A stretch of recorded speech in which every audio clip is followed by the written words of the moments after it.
Bueno, cualquier duda me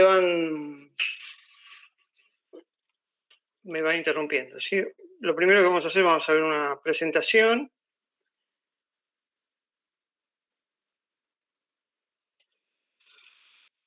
Que tiene que ver con este lenguaje UML. Es un lenguaje que surgió, es algo bastante, el lenguaje UML es algo bastante, se podría decir, con muchas características, que trata de tener una serie de diagramas, básicamente, diagramas, documentos, y a través de toda esa estructura de documentos y diagramas podemos llegar a definir, expresar un sistema de información, un sistema informático. Entonces después, si alguien, un diseñador o un programador, toma esos documentos, estaría en condiciones de construir ese sistema y de llevarlo a la práctica. Trata de dejar en documentos todo lo que sería el diseño, el funcionamiento, los requerimientos que habíamos hablado, ¿se acuerdan? Requerimientos funcionales, no funcionales, para que a través de toda esa estructura de documentos se pueda definir un sistema. Nosotros no vamos a ver completo, vamos a ver básicamente 3 tipos de diagramas que hay que nos van a ayudar a nosotros para lo que vamos a hacer. Después hay una serie de diagramas adicionales que están algunos orientados a la parte de la programación propiamente dicha. Un poco le dice a los programadores cómo tienen que armarlo, la estructura del código. Esto es un lenguaje del UML que está pensado en el paradigma de objetos, de programación en objetos, que después en nuestra aplicación que vamos a ver también un poco está funcionando en ese paradigma. Y también hay otros tipos de diagramas que tienen que ver, por ejemplo, con cómo se instala la aplicación, en qué estructura de servidores, si es una aplicación distribuida, cómo va a estar instalada, cómo van a ser los paquetes de instalación. Hay muchos tipos de diagramas. Nosotros vamos a ver básicamente 3 que son más que nada descriptivos de cómo funciona un sistema, ¿sí? Se ve bien la pantalla, ¿no? Ah, uy, me salió al revés. A ver.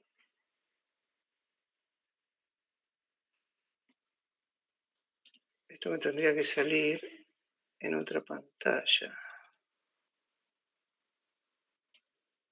Pues cambié el... A ver, un segundito. Un segundito. Vamos a ver.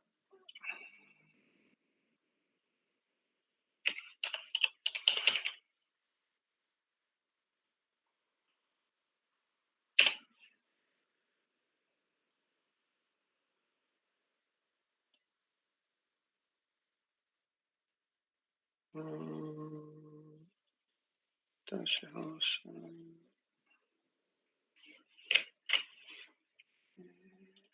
a ver. No, me equivoqué. Me equivoqué. Un segundito, ya estamos... Ya no se usa el PowerPoint. Vamos a usar el...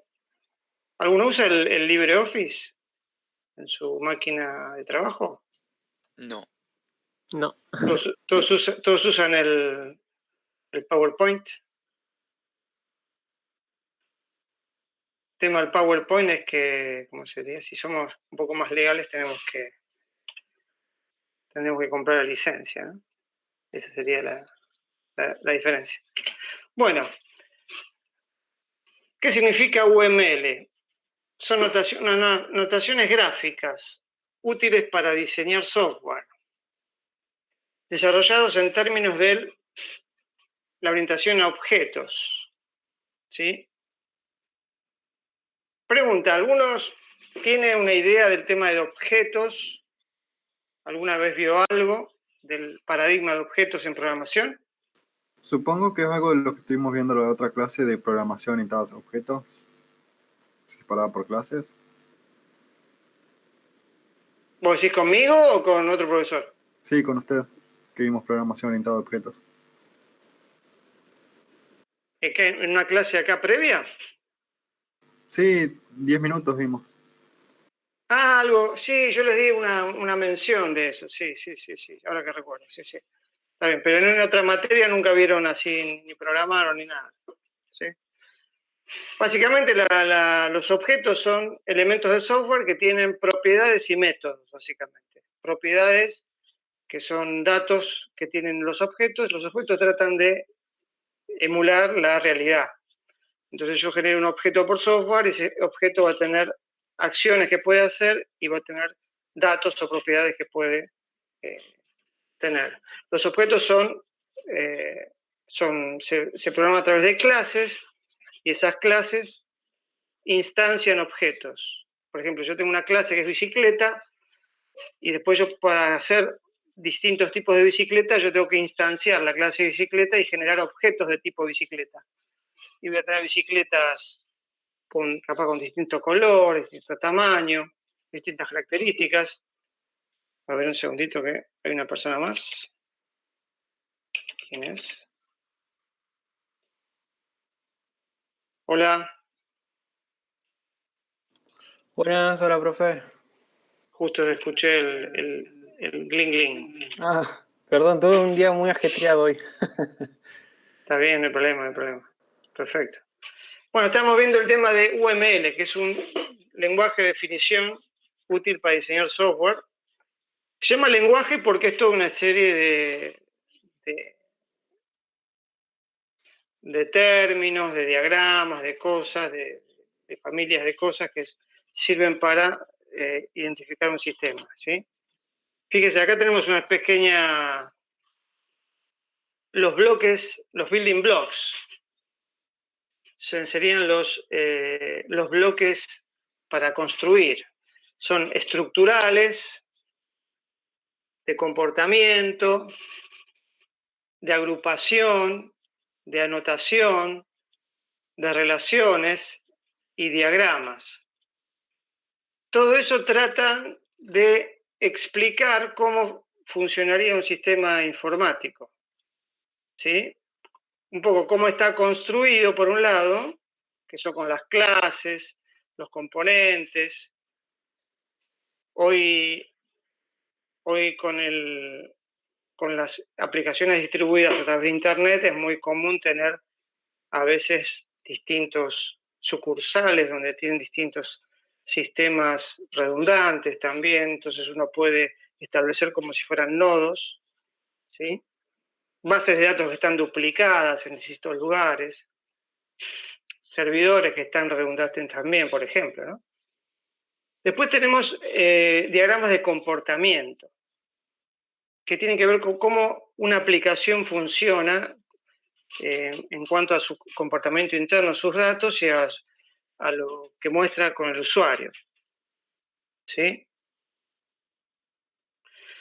Nosotros más que nada vamos a ver los casos de uso, después vamos a ver los diagramas y dos diagramas de secuencia y de colaboración. Básicamente eso vamos a ver.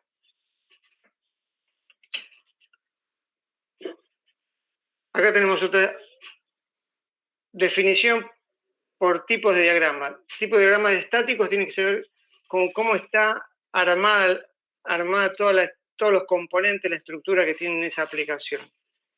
Y los dinámicos tienen que ver con el comportamiento de la aplicación. Casos de uso, secuencia, colaboración, estado y actividades. Nosotros vamos a ver casos de uso, secuencia y actividades, básicamente. Colaboración y estados no lo estaríamos viendo por ahora. Para que ustedes tengan una introducción a lo que son los más utilizados, los casos de uso, los de secuencia y los de actividades, ¿sí? Todo lo que tiene que ver con clases, objetos, componentes y despliegue que está en la primera parte, tiene que ver, una vez que la aplicación está construida, cómo esa aplicación se instala, o cómo puede estar, esos componentes estar divididos en distintos servidores, el despliegue es cómo esos componentes se instalan, todos los procedimientos que tiene de instalación, a veces cuando es un tema de aplicaciones que manejan, por ejemplo, varios idiomas, hay que tener en cuenta, depende el tipo de idioma, si es para idiomas latinos, idiomas orientales, todo eso tiene que ver con la forma en que se despliegan y se generan los componentes. Y el soporte que tienen esos componentes, por ejemplo, de esos lenguajes, ¿sí? Que no tienen que ver con el inglés o con el castellano, por ejemplo.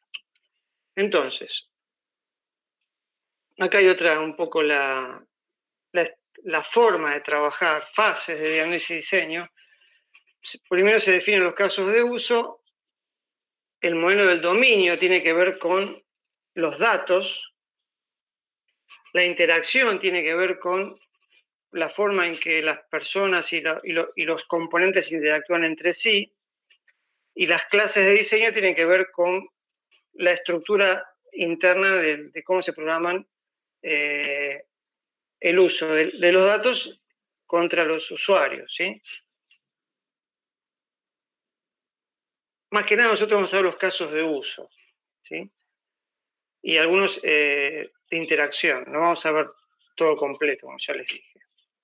Casos de uso. Esto vamos a empezar a verlo un poquito más en detalle. Acá dice, son los requerimientos, pero no todos los requerimientos, ¿sí? Tienen que ver con cómo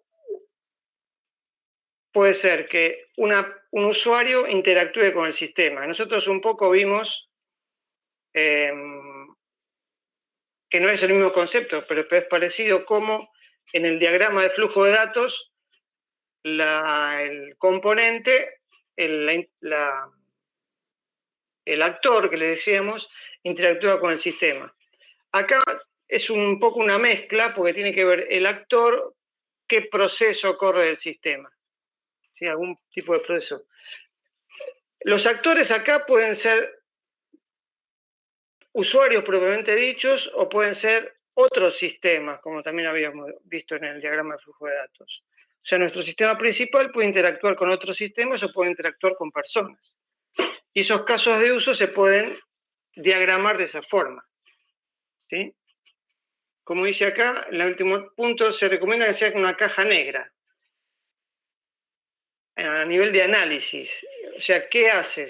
Y no cómo lo hace, sino básicamente es una forma de indicar qué es lo que hace el sistema, qué acción, qué proceso y con qué usuario.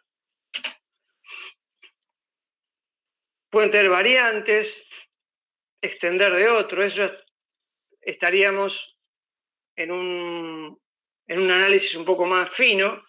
Podemos tener procesos que incluyan otros procesos, subprocesos, y eso se puede también diagramar en el diagrama de caso de uso.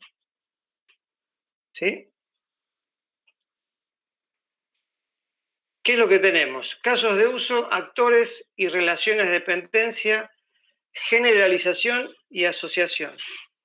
Esto es un poco más teórico, tiene que ver por cómo se relacionan los casos de uso. Puede haber casos de uso principales y casos de uso secundarios, y la relación entre ellos, que puede ser de dependencia, o sea que un caso de uso necesita sí o sí tener otro para que funcione.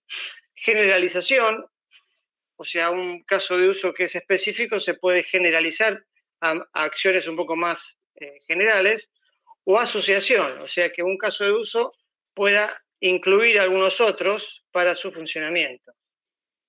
Y acá tenemos, por un lado, los procesos, los casos y los actores. Los actores se hacen, como dicen acá, se representan mediante monigotes, o sea, mediante figuritas. Por ejemplo, se puede decir un cliente, un proceso.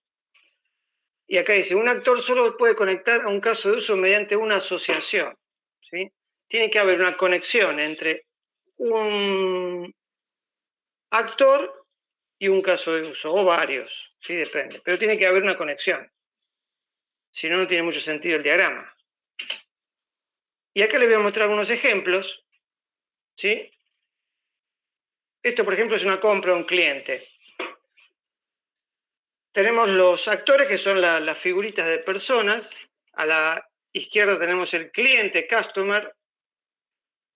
Y a la derecha, fíjense, tenemos como si fueran servicios o procesos. El de arriba de todo a la derecha es servicio de autenticación. O sea, tenemos un servicio, nuestro sistema utiliza un servicio que le da autenticación del cliente. O sea, le dice si el cliente es o no es quien dice ser.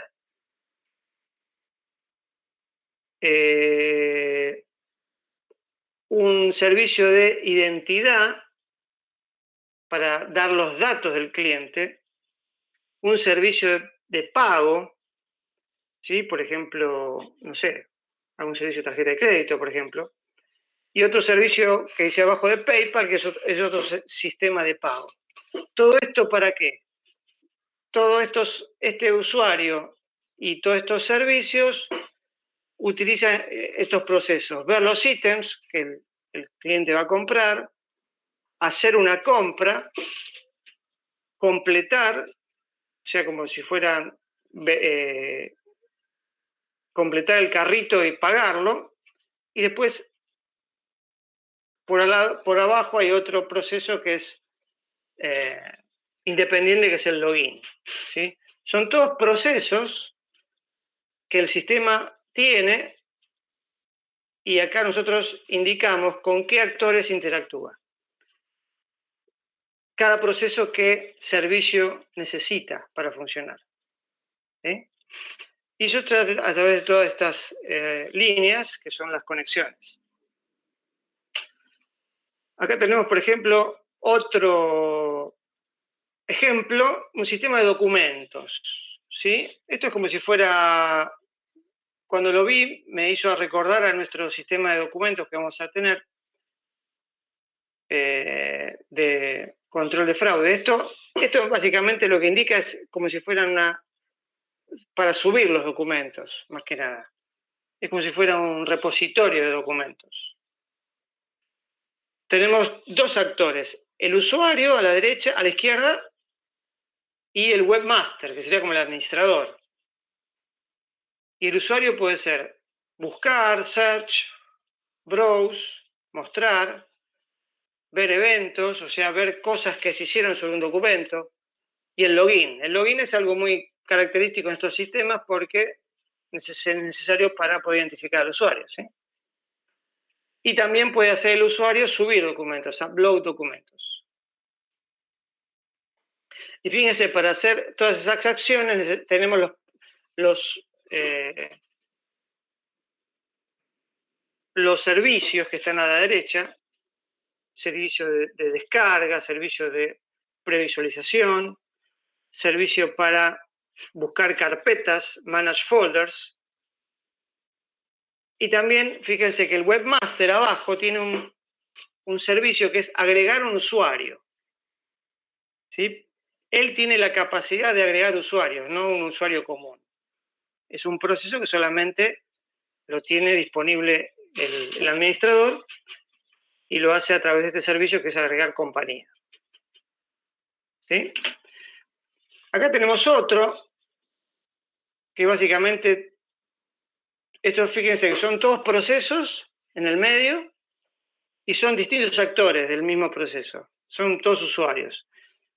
Esto es para publicar un artículo periodístico, una historia. Fíjense todos los actores que intervienen, el escritor, el writer, el editor, sería el que decide qué sale y qué no sale, el proofreader, el que hace la prueba de la lectura, el que corrige, el agente a la derecha, que es el que vende la historia, el poco le da la publicidad. A la izquierda tenemos el distribuidor, se ve que vende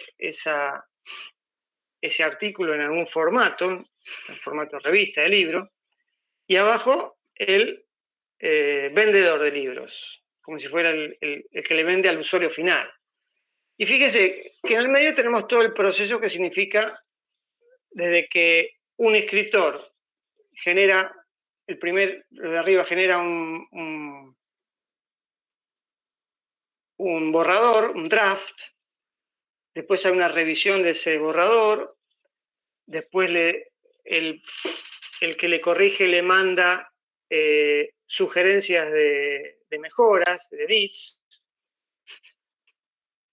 Fíjese, después el escritor revisa la historia en base a todas las mejoras o todas las sugerencias que le dieron los otros dos colaboradores, modifica la historia. Una vez que esa historia está lista para salir, el agente la puede vender y después se puede empacar.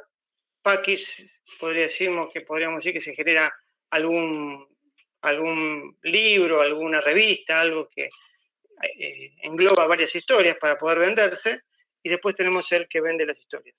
Fíjese que son todas formas, esta de hacer una venta, esta de manejar documentos y esta de generar un artículo periodístico. Son todos distintos sistemas de información que manejan información, distintas acciones, distintos usuarios, pero que todas las podemos representar a través de este diagrama de casos de uso. Eso nos da una visión bastante rápida y sencilla de quiénes van a usar el sistema y de qué cosas pueden hacer con el sistema, ¿sí? Internamente después se pueden armar estructuras un poco más complejas en los procesos, pero yo les quise mostrar estos ejemplos de primer orden para que vean el concepto, ¿sí? Después tenemos los diagramas de secuencia. Esto más que nada muestra eventos y cómo se relacionan con el sistema. Muestra un escenario de casos de uso, eventos generados por los actores y los eventos entre sistemas.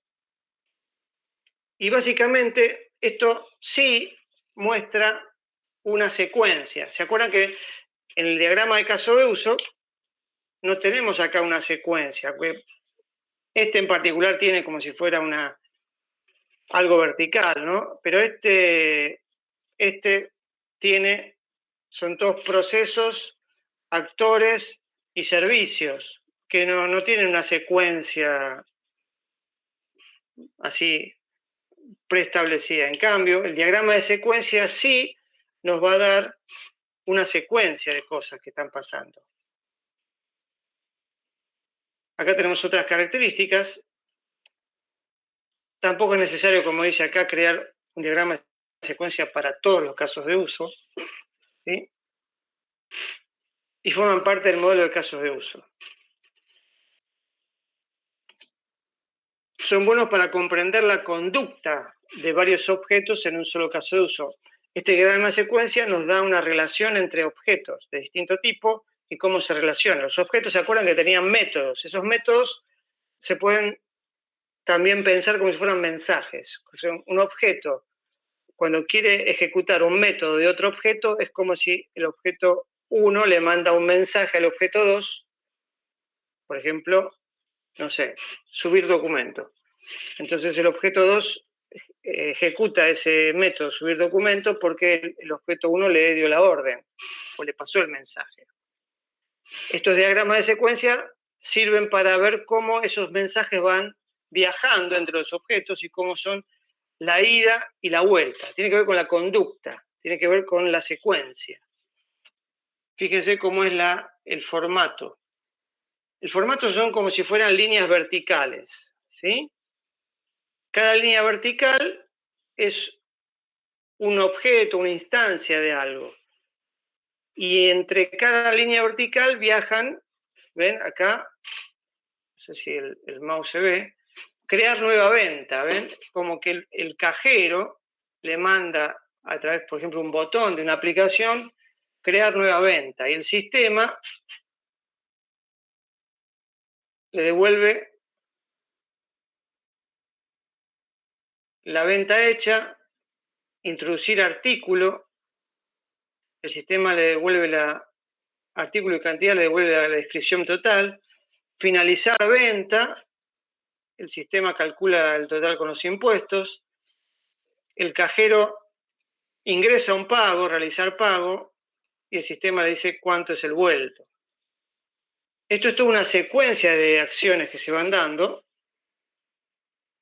que acá tenemos dos carriles, el cajero y el sistema. Acá, por ejemplo, tenemos algo un poco más complejo, porque tenemos cómo es la secuencia de prestar un libro, ¿sí? El bibliotecario contra los distintos procesos del sistema. Tenemos la ventana de préstamo, el título, la información del prestatario, o sea, del quien va a recibir el préstamo, o sea, del afiliado de la biblioteca, el préstamo en sí y el ejemplar. El ejemplar sería el libro. ¿Sí? Piensen que esto está modelado de esta forma. Una biblioteca tiene, si lo queremos modelar a nivel de objetos, si lo ponemos a pensar, el sistema básicamente no tanto va a prestar libros en una biblioteca, sino que va a prestar ejemplares de libros. ¿Sí? El libro es como si fuera la definición. Yo tengo el título, el autor, ¿sí? El código que tiene, el año de el número de edición, ¿sí? El idioma podría llegar a ser también. Entonces, eso es la definición del libro, pero la biblioteca generalmente tiene varios ejemplares de ese libro.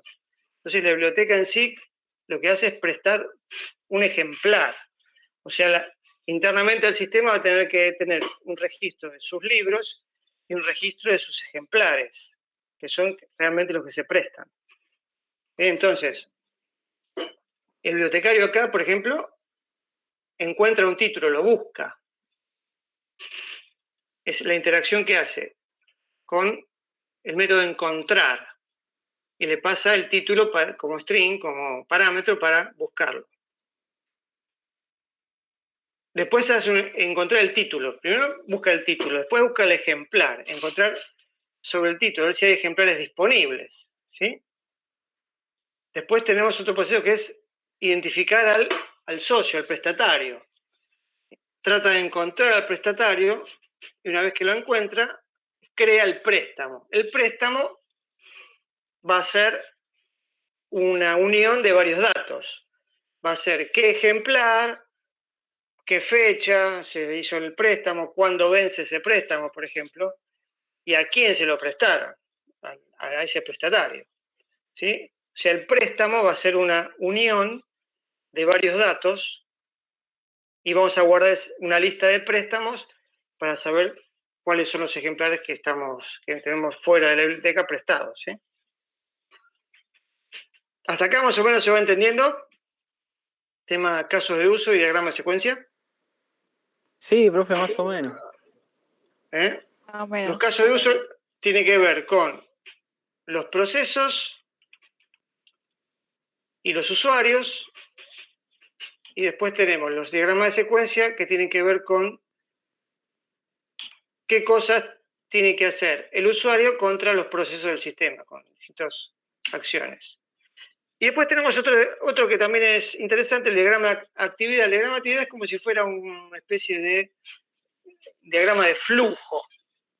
¿Vieron esas cajitas que se van uniendo por flechas? Entonces esas cajitas nos van diciendo acciones que se van realizando, ¿sí? Como dice acá, describen la lógica del procedimiento, la lógica de negocio. ¿Sí? Es otra forma de presentar el funcionamiento. Fíjense, por ejemplo, que hay un ejemplo de un inicio de sesión. Se registra el cliente acá en este de acá ingresa el nombre y la clave. Acá hay una pregunta, si la clave y el login es correcto. Si es no, vuelve para atrás y le dice que es incorrecto. Y si es correcto, el cliente se loguea en forma exitosa y muestra las propiedades del cliente. ¿Cuál es el resultado? Que el cliente está ingresado en el sistema. Esta última cosita, cuadradito con la puntita doblada, es como si fuera un texto, ¿sí? Una indicación, un label. Arriba dice que el cliente se registra. Este botón negro es un inicio y este botón negro con un aro gris es el final. Después los cuadrados son acciones y los rombos son preguntas. ¿Sí? Básicamente funciona de esa forma. Cuando hay un cuadrado genera una acción y cuando hay un rombo es una pregunta. Y esa pregunta puede tener dos tipos de respuesta. Una respuesta por verdadero o una respuesta por falso. ¿Sí? Básicamente ese es el funcionamiento. Acá tenemos, por ejemplo, otro ejemplo que es una transacción bancaria. ¿Sí? ¿Cuáles son las acciones que se hacen en este workflow, en este procedimiento? Se chequea la cuenta, que es una cuenta válida, por ejemplo. Esto puede ser un proceso, una función, cualquier cosa que esté haciendo este proceso. O sea, esto es descriptivo, ¿sí? Esto puede también describir la acción de una persona, que la persona va, chequea la cuenta. ¿Qué significa chequear la cuenta? Ir y fijarse si esa cuenta existe, a través de una pantalla, a través de un listado, ¿sí? Esto puede ser muchas cosas. Puede ser un diagrama de un proceso de un sistema, un diagrama de un workflow, ¿sí? Es el mismo concepto, es el mismo... la idea es describir acciones. Entonces acá tenemos el chequeo de la cuenta y después tenemos dos posibles, como una ramificación, que es un débito, un withdraw, en inglés es débito, o un depósito. Un depósito es un crédito, una entrada de dinero a la cuenta. Y el withdraw, el débito, es una salida de dinero a la cuenta. Acá, por ejemplo, en este rombito, seguramente es ver si ese débito se puede hacer, tal vez por un tema de saldo, y si no se puede hacer, le tira un mensaje que no se puede hacer. Si se puede hacer, se hace el débito. Y si acá se actualiza el balance de la cuenta, o sea, el saldo. En el depósito no hay problema. Claramente cuando se tiene que depositar de dinero en una cuenta no hay mayores controles, o sea que directamente se deposita. ¿Sí? Entonces,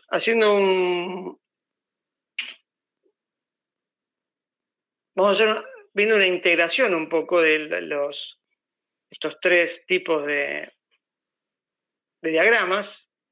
Tenemos los casos de uso, los diagramas de actividad y los diagramas de secuencia. ¿Sí? Y vamos a agregar uno nuevo que tiene que ver con los casos de uso y que tiene que ver con la forma en que se pueden definir los casos de uso, lo que se llama el escenario. Esto también está en el libro, que es un poco un esquema de cómo está integrado. Fíjese que hay otros tipos de diagramas que no los vimos, de estados, de clases, de comunicación. ¿Sí? Todos estos diagramas por ahora no lo vamos a ver, pero lo que sí nos vamos a centrar es en los diagramas de caso de uso, los diagramas de actividad, los diagramas de secuencia, y esta nueva bloquecito se llama escenario. El escenario es como si fuera una especificación del caso de uso. ¿Sí? Ahí tenemos varias instancias de cosas que debemos definir en un caso de uso. Fíjense, esto también está en el libro, es un ejemplo. Básicamente tiene 3 secciones el escenario de un caso de uso. Tiene la identificación arriba, los pasos que tiene que hacer la persona, generalmente contra el sistema, y cuáles son los resultados. Y abajo las condiciones, ¿sí? Arriba tenemos descripción de lo que hay que hacer. Este en particular dice, tiene que ver con los datos del alumno en un sistema de campus.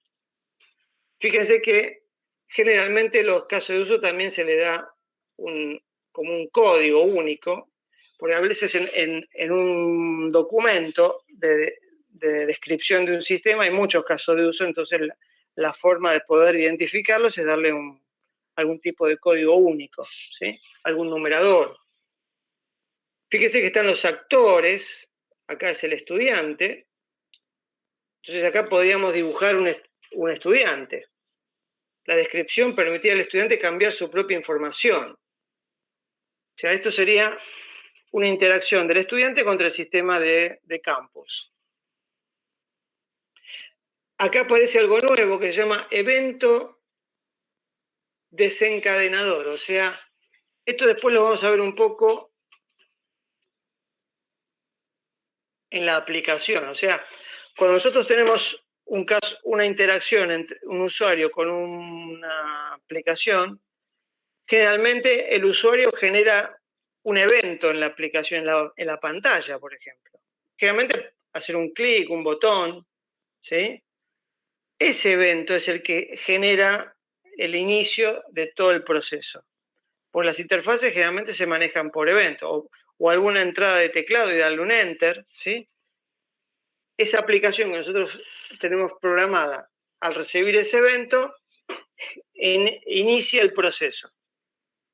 Entonces, ese proceso tiene todos estos pasos, ¿ven? Acá dicen, por ejemplo, inicia sesión, se lee el registro del estudiante, se verifica la contraseña,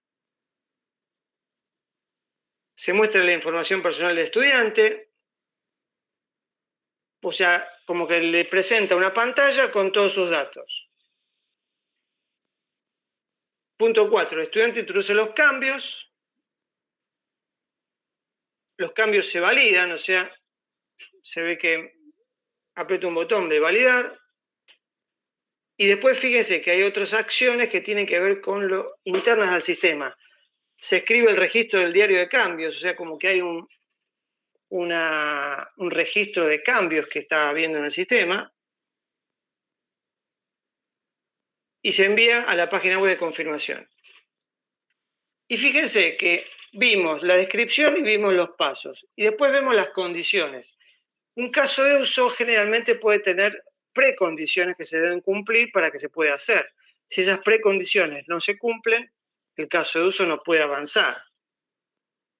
Por ejemplo, la precondición, el estudiante se encuentra en la página web cambiar información de estudiante, o sea que ese caso de uso va a ser posible solamente si el estudiante entra a esa página. Postcondiciones, o sea, ¿qué pasa después del caso de uso? El estudiante cambió con éxito su información. Suposiciones. El estudiante tiene un navegador y un ID de usuario y contraseña válidos. ¿Sí?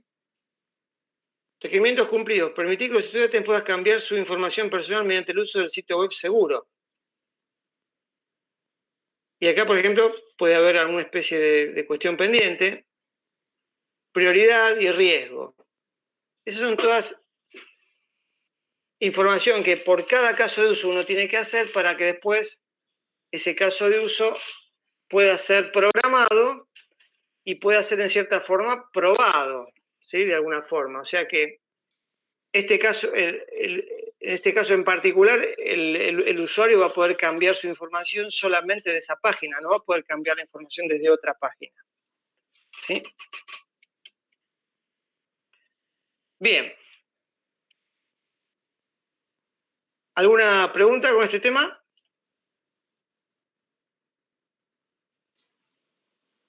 ¿Todo No. bien? Bien. Casos de uso, diagrama de actividad y diagrama de secuencia. Esto después yo les voy a pedir que de a poquito armemos algunos diagramas con esta aplicación que vamos a ver hoy después. Bien. A ver un segundito que quiero ver la agenda que tenía.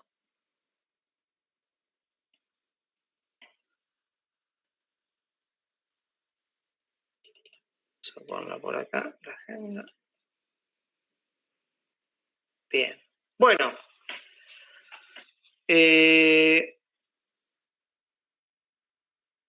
Vamos a ver ahora el tema de la entrada y la salida.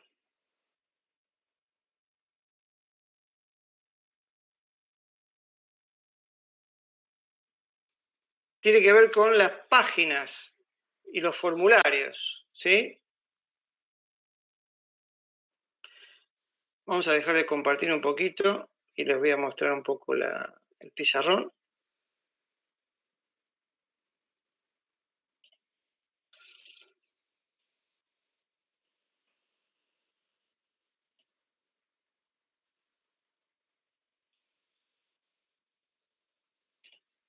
Entonces,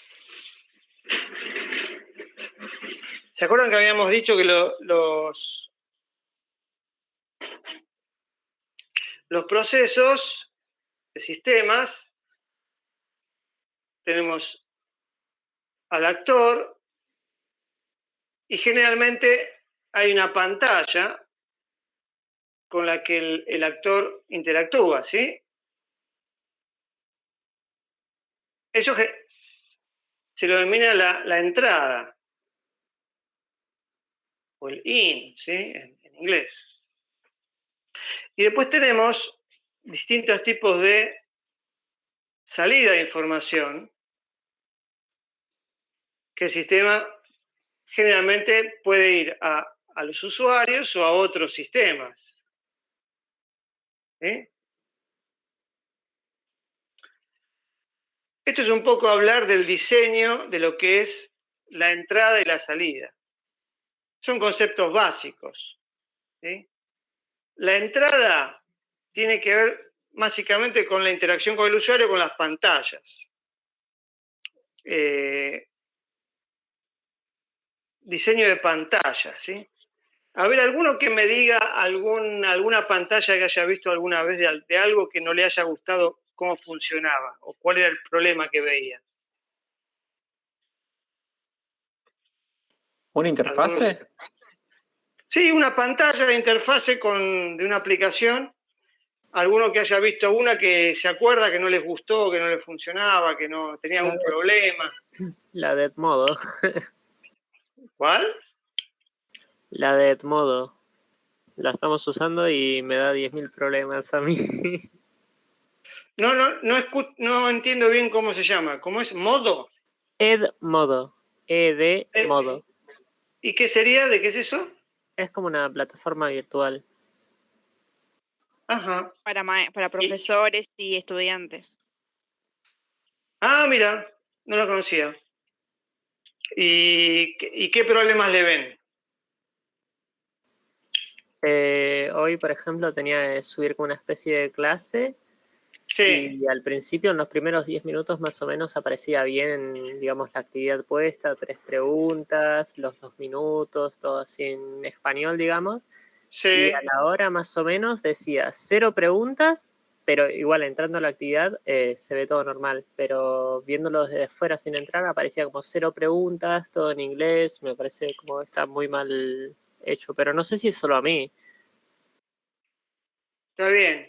Ahora, eso vos lo ves que es un problema de la interfase, o sea, de la pantalla, o vos crees que es un problema que viene de atrás. O sea, porque lo que vos ves en la pantalla lo ves bien. Lo que vos estás viendo mal es la información, si yo no entiendo. Claro. Entiendo. Claro. ¿Sí? ¿Se entiende? O sea que ustedes la pantalla la interfase. Pues el sistema es todo, el sistema tiene que ver con la parte de interfase, son programas que generan la pantalla. Y después tenés otros programas que generan los datos. Y otros programas que generan qué datos va a mandar a la pantalla. ¿Sí? ¿Se acuerdan que era el modelo, vista, controlador? ¿Se acuerdan de eso que vimos? El MVC. ¿Qué estaría fallando acá? ¿Se les ocurre? Este sería el controlador que decide qué datos va a la pantalla. Este sería la vista y este sería el modelo. ¿Sí? ¿Se ve bien, no? ¿Qué parte estaría para ustedes fallando en ese sistema ahora? Para mí que la vista, porque digamos que la información y todo una vez entras está bien, pero te lo está mostrando mal. Para mí que es la vista. La vista no decide qué mostrar. La vista solamente muestra. ¿Sí? O sea, vos tenés un problema del formato de la vista, que se ve mal, fuera de foco, distintos colores, o tenés un problema de información. Ah, no, entonces es del controlador. Claro, la información es incorrecta. La vista aparentemente funciona bien. O sea, no hay problemas de estructura de la pantalla. Pero sí tenés un problema de qué información están. Sí. Escucho. No, quería dar un ejemplo. Por ejemplo, lo que está diciendo es un error en la interfaz, que por ejemplo, la otra vez yo en Zoom tenía como Sí. el botón de prender micrófono justo abajo de donde está para escribir la pantalla. Entonces yo sin querer me equivoqué y apreté, como están tan juntos, en vez de prender mi micrófono, empecé a tocar el otro y empecé a hacer como no sé qué cosas, dibujos en la pantalla. Digamos, eso a mí me incomodó, por ejemplo, porque estaban muy juntos y me equivoqué y le rayé toda la pantalla al profesor. Entonces, a eso me refiero, bueno. o sea, a errores más como la interfaz. Claro, eso ya sería un tema, no sería un tema de datos, sería un tema de uso de la pantalla, que dónde están puestos los botones, si están muy cerca se puede confundir, ¿sí? O capaz que un botón que está medio sin ver. Eso sí es la vista, pues si tenés dos botoncitos acá, uno muy cerca del otro, vos te podés confundir y ahí pasa lo que te pasó, que al ser una acción que vos querés hacer, en realidad termina siendo otra, porque la botonera es muy chiquita, ¿sí? Capaz que esos dos botones tendrían que estar un poco más separados en dos lugares distintos para que no haya menos riesgo de equivocarse, ¿sí? Eso sí es un tema de vista, porque la programación de la vista, ¿sí? El código que arma la vista, arma una vista con los botones juntos, ¿sí? Entonces, eso sí es un tema de vista. Bueno, la idea de las vistas es que tienen que ser básicamente funcionales, que sean agradables, que las cosas estén más o menos organizadas en forma lógica. ¿Se acuerda que habíamos hablado en los sistemas de datos, los formularios? Habíamos hablado, por ejemplo, de una zona de título, zona de información, zona de botones, a veces hay un menú acá a la izquierda, ¿sí? Y acá tenemos la información. Acá podemos a veces tener botones de subacciones, ¿sí? Esto más o menos tiene que estar de una forma que no produzca equivocaciones, o la menor cantidad de equivocaciones posible, o sea que no sea algo que confunda. Mismo los textos que haya en los botones, que sean descriptivos, ¿sí? el tema de los colores, que no haya, por ejemplo, un fondo negro y el texto azul, por ejemplo. Que eso realmente no, uno tiene que ponerse ahí a mirar a ver qué dice, o el fondo blanco con un texto amarillo. ¿Sí? Todo eso son temas de conceptos de vista. ¿Sí? Eso tiene que ver con la entrada. Y la salida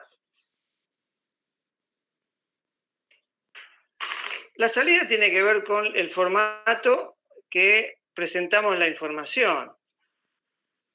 Hoy día se usa mucho las pantallas, ¿sí? Ya la parte impresa, por ejemplo, se usa menos, aunque hay muchas empresas que tienen formularios por escrito que los tienen que hacer, o notificaciones por escrito, que son, por ejemplo, toda la parte legal, de parte judicial, hay mucho de manejo de escritos.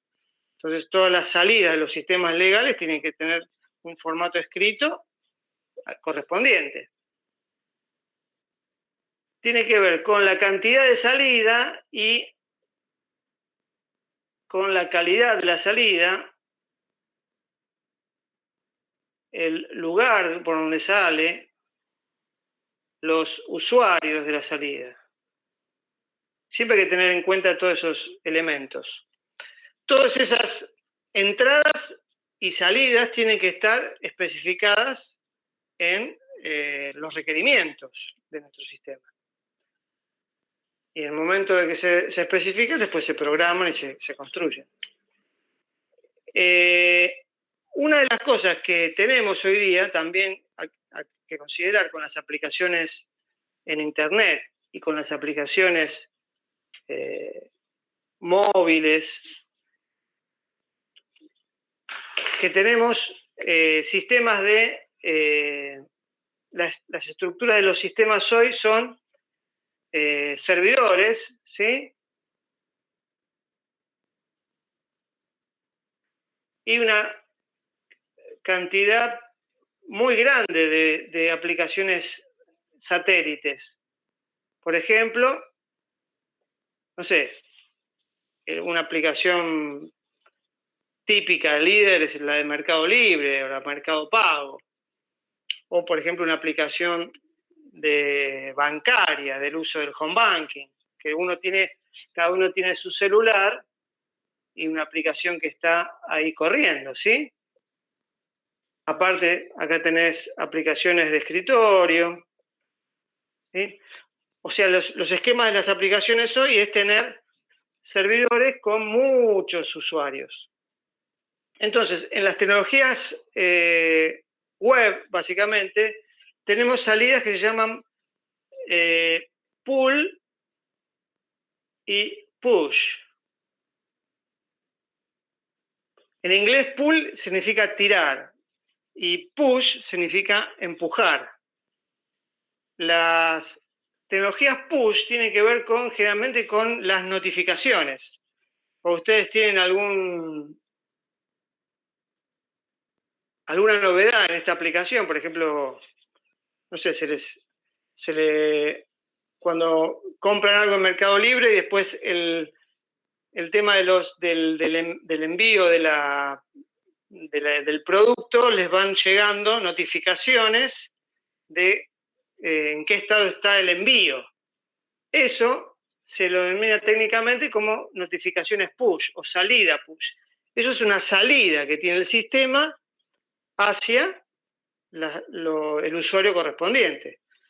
El usuario en algún lugar acá se lo tiene registrado con su ID correspondiente y le va a mandar una notificación push a ese usuario en particular.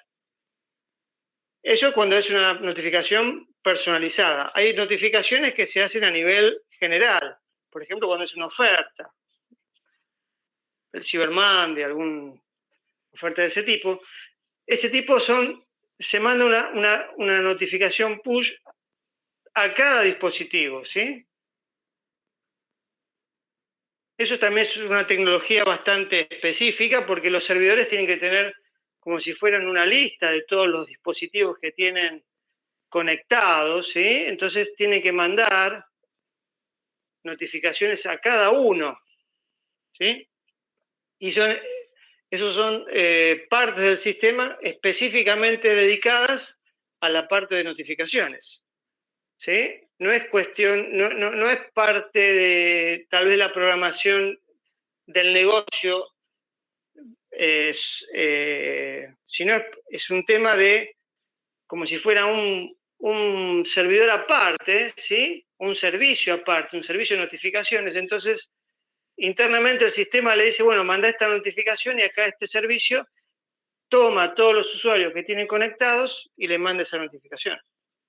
¿Sí? Nosotros capaz que programamos solamente internamente, notificamos al servicio que mande una notificación y después ese servicio se encarga automáticamente, ese servicio mantiene todas las sesiones que están conectadas y les manda las notificaciones. La notificación, la salida pool tiene que ver más que nada con lo que yo a veces obtengo de un pedido, ¿sí? A veces tiene que ver, por ejemplo, los clientes de mail que van a buscar los mails cada tanto. Un pool generalmente es algo, a veces se puede hacer a través de algo programado, que yo cada tanto voy a buscar una información, ¿sí? O una búsqueda. Pero hoy está muy en boga el tema de los push, ¿sí? Las aplicaciones que mandan información a los usuarios, ¿sí? Bien.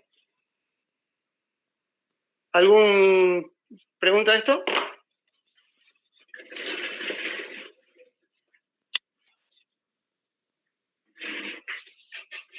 Bien. Y ahora para ir terminando les voy a mostrar algunas cositas de el apunte y que está un poco relacionado ya para después meternos con la parte práctica, ¿sí? Vamos a compartir.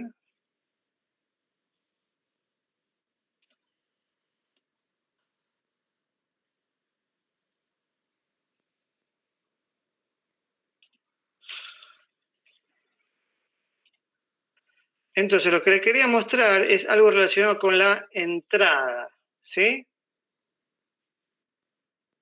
Y con la parte de programación de formularios web. Eso también está en el apunte que se los voy a dejar. Yo se lo voy a mostrar acá un poco más para que lo vean. Esto tiene que ver con el HTML, básicamente, pero que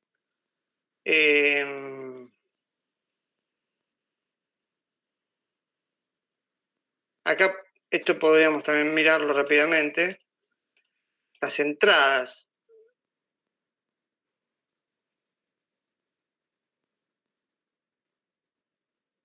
Fíjense que son distintas formas de presentar al usuario, distintas formas de campos que el usuario puede llenar con información.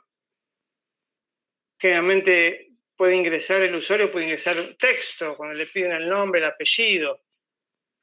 Un teléfono también es un texto, que en cierta forma un texto especial, puede ser con un formato, ciertos números de características, cierta cantidad de dígitos de segunda parte, dígitos que tienen que ver con el código internacional. Después tenemos formas de ingreso de se llaman los checkbox o puntos de verificación, donde lo que entramos ahí es que un valor es verdadero o falso para, por ejemplo, para un tipo de dato. ¿Sí? Eso tiene que ver con formularios de papel, que muchas de las cosas que tenemos en los formularios de papel, a veces también las pasamos a representar en una forma electrónica. ¿Sí? Esto después lo van a ver en el apunte. Yo lo que les quería mostrar es en la parte web cómo se ven, ¿sí? Fíjense. Acá tenemos, por ejemplo, esta es la parte en el HTML que ustedes escribirían, y esto es cómo se ve en el formulario para que ustedes puedan entrar información. Esto, por ejemplo, es un cuadro de texto. Ustedes, si programan esto en el HTML de la página, van a ver que aparece un cuadradito así para meter texto. Si ponen un radio, todos son input, y después varía el tipo, el type. Si es un radio, van a ver un circulito para... El radio es una opción, uno de varios. El check es una opción para decir sí o no a una condición. Esa es la diferencia. Los radio y los check. Tenemos también formatos de password donde lo que ustedes ingresan, en vez de mostrarlo, se lo muestra oculto. Se usa para las claves. Tenemos atributos que tienen que ver con la cantidad de caracteres que se pueden ingresar como máximo. ¿Sí? Son dos atributos. Tenemos también áreas de texto, donde ustedes pueden escribir un texto mucho más amplio, no solamente una línea, sino pueden escribir con saltos de línea y líneas en blanco, como si fuera una especie de un mini documento. ¿Sí? Acá tenemos otras opciones del checkbox. Cuando queremos que aparezca seteado por default, le ponemos este checker igual checker, por ejemplo. Después acá tenemos también lo que se llaman los combos, o las listas de selección, que se le dice.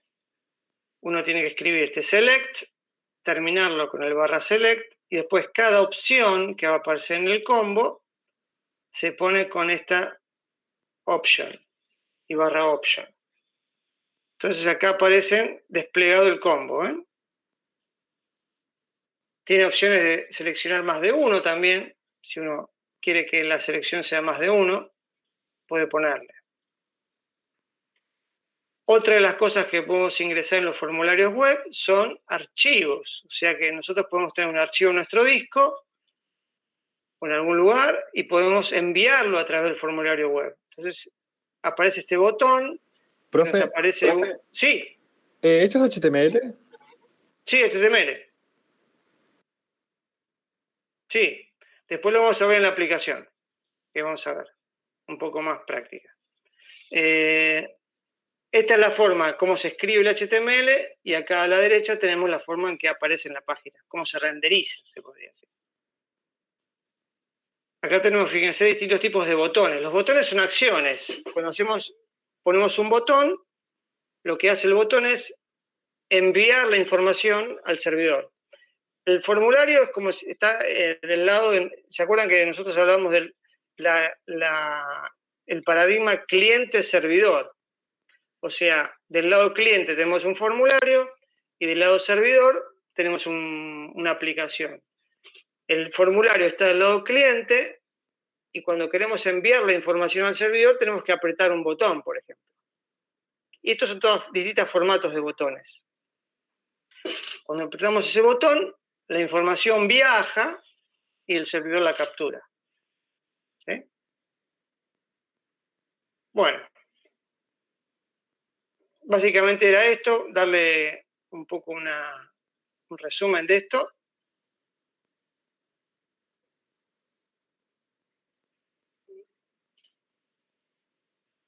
¿Alguna consulta de esto? Si no, ya vamos. ¿Eso lo tenemos que hacer después, profe? La idea no es que ustedes programen. Yo les voy a dejar una aplicación de ejemplo para que ustedes la puedan ver, cómo funciona. Hoy la vamos a ver, después se las paso. Si ustedes quieren largarse a programar algo de esta aplicación de fraude, podemos encarar alguna especie de programación. Pero básicamente lo que yo quiero sí es que ustedes vayan haciendo el análisis, los casos de uso, básicamente, algún diagrama de secuencia, ¿sí? Qué actores van a estar, qué procesos internos van a haber. Después, cómo se programa eso internamente no es obligatorio. Lo vamos haciendo entre los que podamos, lo hago yo la programación. Pero sí, ustedes me tienen que definir y diseñar cómo va a ser la aplicación, ¿sí? Más que como un esbozo de las pantallas, cómo van a ser, qué información va a viajar del formulario al servidor, qué procesos va a tener el servidor, ¿sí? Básicamente eso va a ser el ejercicio este que vamos a ir agregándole etapas, ¿sí? ¿Es un integrador que tenemos que hacer entre todos? No sé si va a ser integrador. Entre todos, ¿ustedes dicen que lo hagan entre todos el mismo ejercicio? Sí, no, es que no sé cómo va a ser la actividad. No sé si va a ser tipo un integrador o cada uno tiene que hacer una aplicación diferente, no sé cómo va a ser. No, básicamente yo creo que mejor que cada uno haga su pequeño, ¿cómo se dice? Documento de definición de esa aplicación. Que defina los casos de uso, las pantallas que crea que tiene que tener y los procesos internos, ¿sí? En base al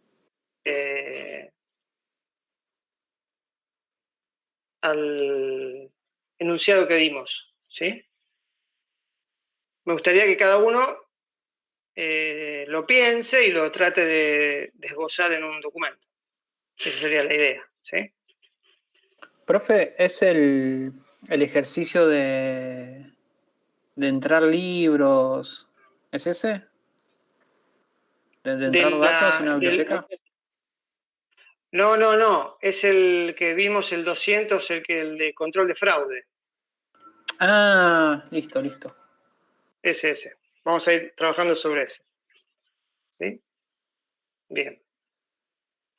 Bueno, si no hay alguna otra pregunta, yo puedo cortar acá la grabación. Yo quería saber si lo de HTML tenía algo que ver con el UML, el tema anterior, o era un tema totalmente aparte. Lo de HTML. Lo de HTML tenía que ver con el tema de los formularios, de cómo generar un formulario de ingreso de datos. El UML solamente describe al sistema. Ya después la parte de HTML tiene que ver con lo que se llama un poco la construcción, un poco los formularios, cómo se hace, ¿sí? Más que nada ustedes que sepan qué tipos de controles hay de datos, que cada control de ese, qué información recibe, cómo pasar esa qué información se pasa de un formulario a el servidor para que se procese, ¿sí? Profe. Básicamente eso. Sí. ¿Le puedo hacer una aclaración o más que todo una preocupación, creo que de nuestra parte? No sé si está dando muchos temas uno arriba del otro y capaz nosotros nos estamos perdiendo un poco. Porque creo que la pregunta de Brian era por eso, porque arrancamos hablando sobre UML y después hablamos sobre HTML y como que nos perdemos ahí sin entender el hilo de la clase, digamos, como que a dónde quiere llegar o cuál es la cuestión. Y creo que eso nos pasó. Está bien, puede ser. Está bien. Sí, el tema de los sistemas tiene que ver con eso, como que yo les trato de dar la información al principio y trato de que ustedes traten de elaborar algo y vamos a ir haciendo iteraciones. O sea, ustedes no se preocupen por entregar cosas que sean incompletas o cosas que estén mal. Ustedes piensen que puedan estar mal. La idea es ir haciendo iteraciones entre entregas una tras de la otra e ir perfeccionando la entrega, ¿sí?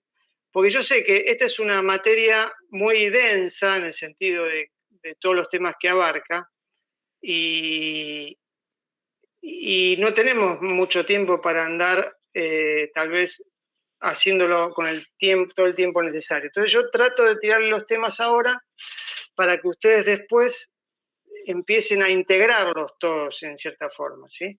La idea es que ustedes puedan ver toda la parte de diseño y cómo se piensa un sistema, qué cosas necesita un sistema. Por eso les pasé la parte de UML en cuanto a los casos de uso, a los diagramas de secuencia. O sea, trato de que ustedes vean las herramientas con las que un sistema se diseña y se elabora y se piensa y se describe. Y después vamos a ver algo práctico, algo hecho ya que está corriendo, para que ustedes vean la programación. O sea, como que estamos, tenés razón, mezclando un poco, mezclando la parte de diseño con la parte de programación. Yo más que nada le quiero poner la parte de programación, no es como para que sea obligatorio, sino para que ustedes vean, tengan una herramienta más, tengan una visión más de algo que vean que es algo práctico, que funciona, que no es algo tirado de los pelos, ¿sí? Básicamente, por eso quiero meterles un poco la programación, el HTML. Pero no porque la materia lo esté obligando, sino para que ustedes tengan la contrapartida práctica de todo ese análisis que estamos viendo. ¿Sí? ¿Se entiende? Sí, más o menos se entiende, pero tenemos ese problema que por ahí las clases no están como unidas un tema con otro. Por ejemplo, no sé, la primera clase que pasamos de Python a después que hicimos los cuadros, o después que nos enseñó programación orientada a objetos y 15 minutos después pasamos a, ¿cómo era? Sistema, algo así. Que me acuerdo que en esa clase también le pregunté si tenía algo que ver el tema anterior con eso. Pues como que me quedo con la cabeza con el tema anterior y cambio un tema que no tiene nada que ver uno con otro. Entonces como que me empiezo a confundir, porque nos lleva a entender un tema que ya empieza con otro tema nuevo y a veces explica como 3, 4 temas en una sola clase que no tienen que ver uno con otro. Y es un quilombo de escribir, de anotar, de entender, porque no tengo el hilo. Perfecto, te entiendo. Ahora ya creo que vivimos la mayoría de los temas ya en estas 3, 4 clases. A partir de ahora vamos a empezar a integrar todo eso para que ustedes vean cómo vamos a ir repitiendo y vamos a ir viendo sobre un ejemplo práctico todo lo que tiene que ver con los temas que vimos, ¿sí? Yo se los di un poco como una primera interacción con ustedes y ahora, a partir de ahora, vamos a empezar a afianzar esos temas, a repetirlos y a tratar de integrarlos, ¿sí? El tema es integrarlos. Yo entiendo su confusión. Yo tenía la misma confusión cuando estudiaba al principio de estos temas, pero después uno, con el trabajo del tiempo de trabajar en sistemas, uno se da cuenta cómo se integran esos temas. Los sistemas, como dijimos, son cosas de muchas partes que interactúan entre sí. El tema es ver esas partes cuáles son y ver cómo se interactúan entre sí, ¿sí? Básicamente es la aplicación, un sistema de información y tratar de ver qué herramientas hay para describir ese sistema de información y tratar de ver cómo funciona un sistema de información. Básicamente es eso la materia. Y cómo se diseña, y cómo funciona un sistema. Tiene todas esas partes que les estuve mencionando hasta ahora. Y a partir de ahora vamos a empezar un poco, como me dicen ustedes, a tratar de amalgamar y a tratar de que las partes cómo van encajando, ¿sí? Sí, profe. Y sí. La parte práctica que les quiero mostrar es para que vean que no es algo más que nada, ¿cómo se dice? Algo solamente teórico, sino que es algo tangible, ¿sí? Claro, sí, se entiende que es una materia medio complicada esta, sí. Pero también era como nuestra preocupación decírselo porque es una materia que sí nos interesa, pero nos está costando entenderla por este tema de los temas que se van saltando de uno a otro y como que no estamos completamente entendiendo el concepto de la materia y lo que tenemos que hacer y cómo razonarlo, digamos, ¿no? Por eso se lo queríamos decir, digamos, ¿no? Tampoco es para que se sienta mal o algo así. No. Yo creo que ahora cuando veamos, ahora vamos a hacer un pequeño corte, voy a acá cortar la grabación. Hacemos un pequeño